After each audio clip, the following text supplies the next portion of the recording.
முக்கிய செய்தி சென்னையில் இருக்கக்கூடிய சென்னை கிண்டி ஆளுநர் மாளிகையில் விஷச்சாராய மரணம் தொடர்பாக ஆளுநரிடம் பாஜக சார்பில் புகார் மனு அளிக்கப்பட இருக்கிறது. விஷச்சாராய உயிரிழப்புகள் தொடர்பாக ஆளுநர் RN ரவியுடன் பாஜக மாநில தலைவர் அண்ணாமலை சந்திப்பதற்காக ஆளுநர் மாளிகைக்கு வருகை தந்திருக்கிறார். அவருடன் முன்னாள் புதுச்சேரி துணைநிலை ஆளுநர் தமிழிசை சவுந்தரராஜனும் வருகை தந்திருக்கிறார்.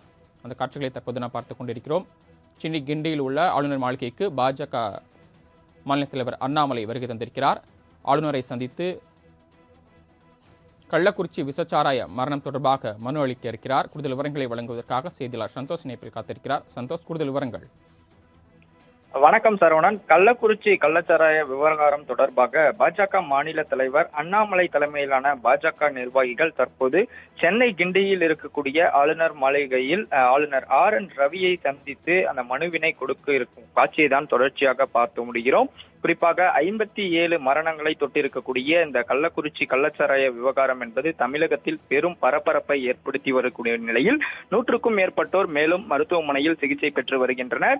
இந்த நிலையில் பாஜக சார்பில் நேரடியாக அவர்களது இல்லத்திற்கு, உயிரிழந்தவர்களுடைய இல்லத்திற்கு சென்று அவர்களுக்கான அந்த ஆறுதல் என்பதையும் கூறிவிட்டு பாஜகவிற்கான அந்த 1 லட்சம் நிவாரணம் என்பதையும் கொடுக்கப்பட்டிருந்தனர்.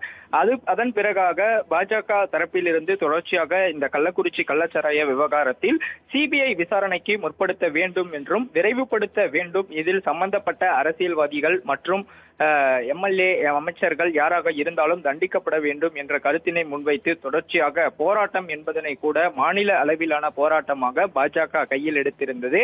இதன் தொடர்ச்சியாக தான் மேலும் இந்த விசாரணை என்பது மெத்தன போக்கில் ஈடுபடுவதால் அதனை விரைவுபடுத்தி CBIக்கு மாற்றம் செய்து விசாரணையை உடனடியாக துரிதப்படுத்த வேண்டும் என்ற நோக்கத்துடன் தொடர்ச்சியாக பல்வேறு முயற்சிகளில் ஈடுபட்டு வரக்கூடிய பாஜக இன்று ஆளுநரை சந்தித்து அதற்கான மனு என்பதனையும் கொடுக்க இருக்கின்றனர். இதற்கு முன்பாகவே மத்திய உள்துறை அமைச்சருக்கு பாஜக தலைவர் கடிதம் எழுதியிருந்த நிலையில் தற்போது தமிழக ஆளுநர் RN ரவியை சந்தித்து இந்த மனுவினையும் அளிக்க இருக்கிறார்.